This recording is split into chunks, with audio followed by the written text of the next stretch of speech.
lorsque l'on parle de non-recours ou de renoncement en matière de santé, on a souvent l'impression que ces situations sont des états totaux et définitifs.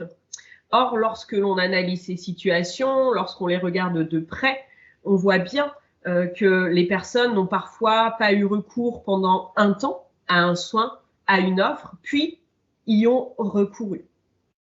Le fait de recourir aux soins, de se tourner vers un professionnel de santé, est notamment dépendant de la perception d'un besoin. Donc on voit bien dans nos enquêtes que la perception du besoin, elle peut prendre parfois du temps, qu'elle est dans certaines situations d'ailleurs impossible pendant un temps, puis les personnes vont arriver à prendre conscience d'un besoin. Et puis on voit aussi dans les enquêtes que certains besoins sont complètement oubliés, enfouis, et que parfois ils remontent à la surface. Donc ce qui est important de dire, c'est qu'une partie de ce qu'on appelle du non-recours ou du renoncement est en définitive du recours différé, ou on pourrait aussi qualifier ces situations de report de soins.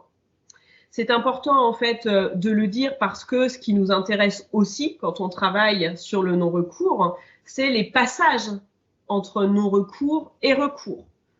Qu'est-ce qui fait qu'à un moment donné, on passe d'un état à un autre? Donc de reprendre un petit peu la lecture de tout ça dans une perspective processuelle.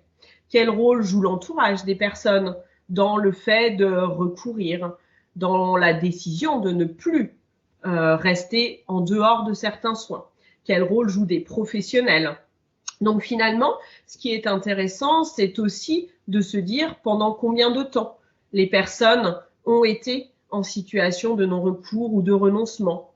Depuis combien de temps ça dure? Parce qu'en fait, la durée de cette situation-là va aussi être un indicateur peut-être de la gravité de la situation.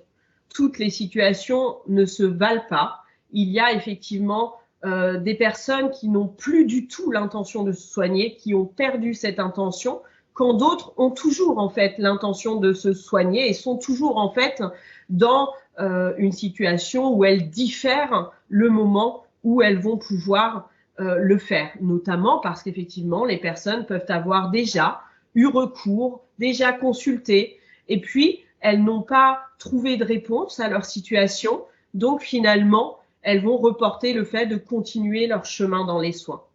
Pour conclure, on peut peut-être prendre l'exemple de la situation actuelle. On a mené une enquête très récemment sur les personnes qui ont renoncé à des soins lors du premier confinement, celui de mars 2020. On voit en fait qu'une majorité de ces situations ne peuvent pas être qualifiées de renoncement à proprement parler. Ce sont en fait des reports. Les personnes ont temporairement différé leur demande de soins. Donc, ce qui veut dire qu'une partie des personnes a rattrapé ses soins. Pas l'ensemble, mais une partie. D'où l'importance de remettre un petit peu dans la boucle ces notions de temporalité.